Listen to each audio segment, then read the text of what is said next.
What's going on, everybody? Matt Malatest here, the Coach's Corner. We're going up to Dallas. This is the legend right here, Coach Randy Allen of Highland Park. Nearly over 450 wins, got state championships everywhere. Coach, welcome. I got to ask, what does Randy Allen do for fun?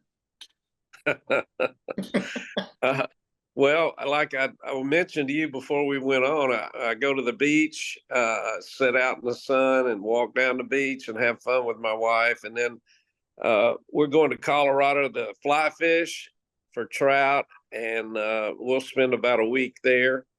But really, my hobby's been football, I guess, for most of my career. So I love studying football, but I get away for about 3 weeks in the summer. Well, you're right. I mean, I talk to these coaches across the state, and I'm like, man, y'all got to have a break because y'all got speed and strength, and it just continues to roll on and roll on. But, you know, I love coaching and I love the coaching business, but it seems like, how do we get more people riled up to make it a career? It seems like the business, so many coaches are leaving the business and we're not backfilling them. What brought you into coaching, and why should somebody be a coach? That's a good question, and I agree with you. There are a lot of people looking for coaches right now, not enough coaches to fill the vacancies. But I always looked at coaching as a ministry. My guys that I had were my role models growing up were Tom Landry and Grant Taft, my head coach, Merrill Green. I just had great coaches at every level as I grew up. And at 12 years old, I knew what I wanted to be. I wanted to be a coach. There was nobody in our community more respected than the head coach at our high school. So I just looked at it as a way to combine two things. One, my faith, my belief in Jesus Christ and my faith. And then secondly, my love of competitive athletics. And this is my 51st year coming up. So I love it. I don't feel like I go to work. I feel like I, do what I want to do every day. And I very much enjoy it.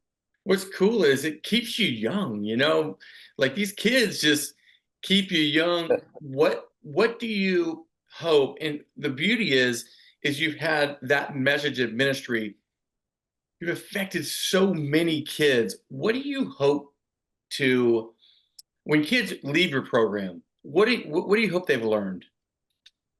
Well, we talk about character a lot, and we have 6 core values: commitment, enthusiasm, mental and physical toughness, teamwork, integrity, and tradition. So we talk about that after practice. Every day we'll pick one character trait and we'll really emphasize it, and we'll attach it to their spiritual faith. And then you're a West Texas guy. You land in Highland Park. You completely transform that community. What has Highland Park just meant to you over the years? Boy, it's hard to put into words because both of my children live here, and I have 8 grandkids. 7 of them have gone to Highland Park High School, and I've coached 2 of my grandsons. I'll get to coach a 3rd one coming up this next year. But here's what I did not have Highland Park in my goals. My goal was to go back to my hometown of Abilene Cooper and be the head coach. I thought that would be my last job, but they had a boundary change. And so I started interviewing here at Highland Park, and I came here, and the thing that I wanted was a one high school town where football was important and the boundaries wouldn't change. And that's exactly what we have. We have a great tradition here, and a community in which people love football. And we've been fortunate to have some great players who have established a tremendous tradition, great coaches too. And it's an honor to be the head coach at Highland Park. And it's almost like being a college coach, except you live with the alumni, because they're living next door to you. So, when you have Bobby Lane, Doak Walker, Matthew Stafford as former players, it really gives you a sense of it's, every year we want to add to the tradition, leave it better than we found it. Just talk about historically, what are some of your favorite times? I know the state championships are great, but what are some of the greatest memories, just being in Highland Park? Well, we'll talk about that state championship in 2017 since you brought it up. And, there are a few times in your career where you feel like you're in a zone and you and the team are on the same page and everything's in sync. And when you upset a team, it may be more talented, things have got to work out just right. You got to get some breaks at the right time. And the Manville game was a good example of John Stephen Jones at quarterback, Cade Sawstead at wide receiver. Our defense came up with a stop when they had to. We were 10 points behind the whole game, and we didn't close the gap till late.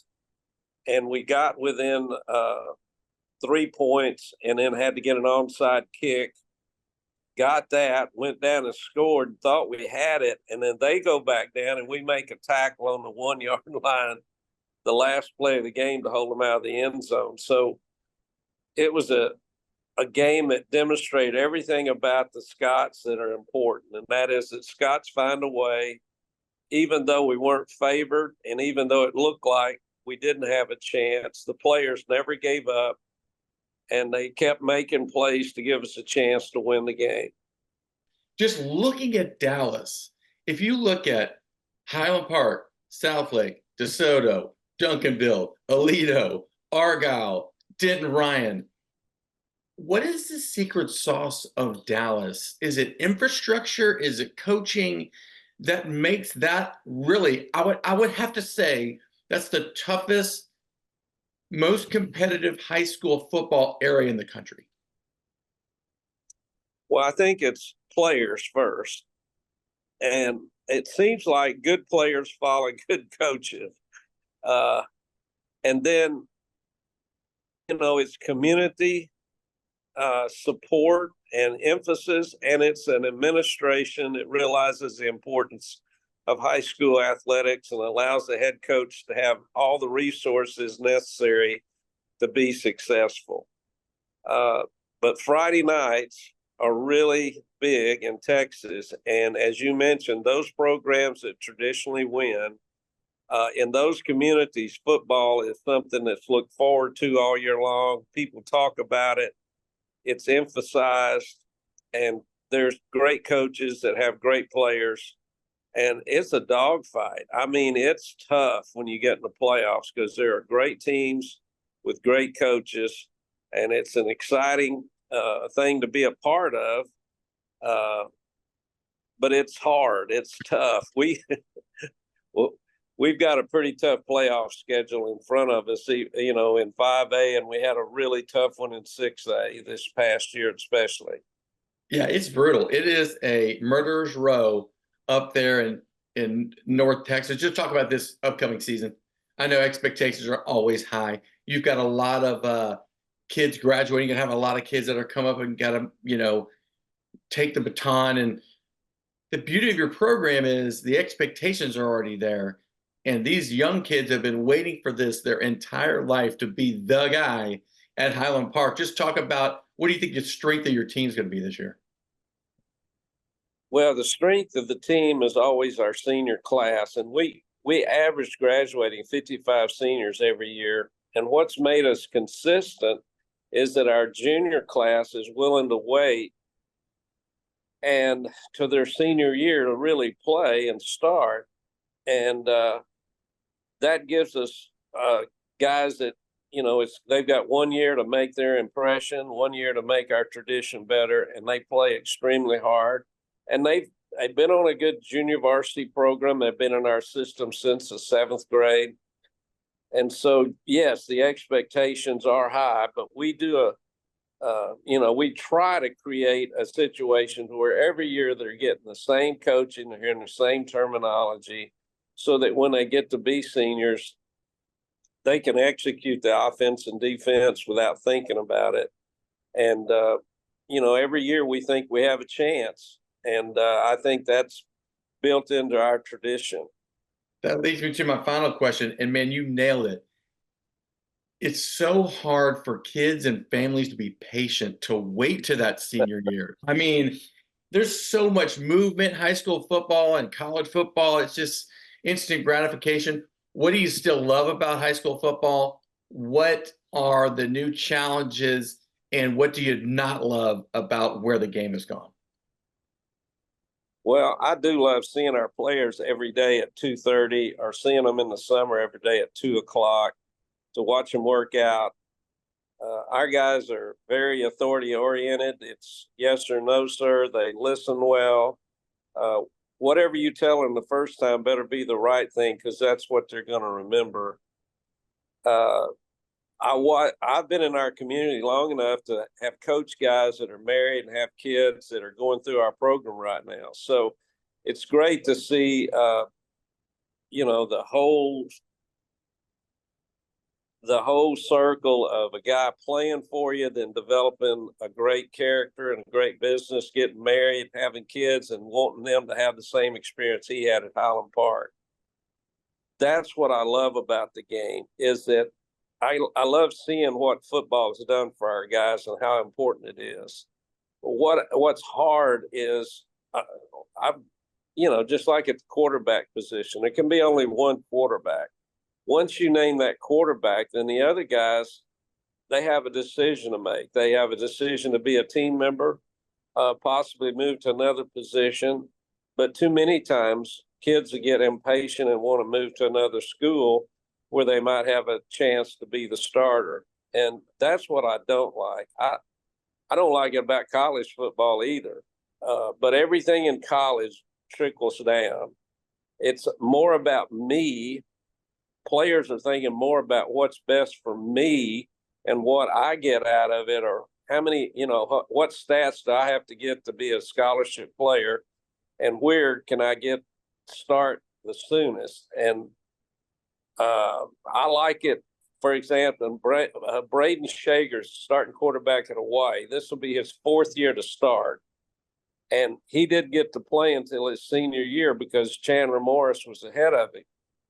And Chandler went on to scholarship at Oklahoma, transferred to TCU, and now he's at North Texas.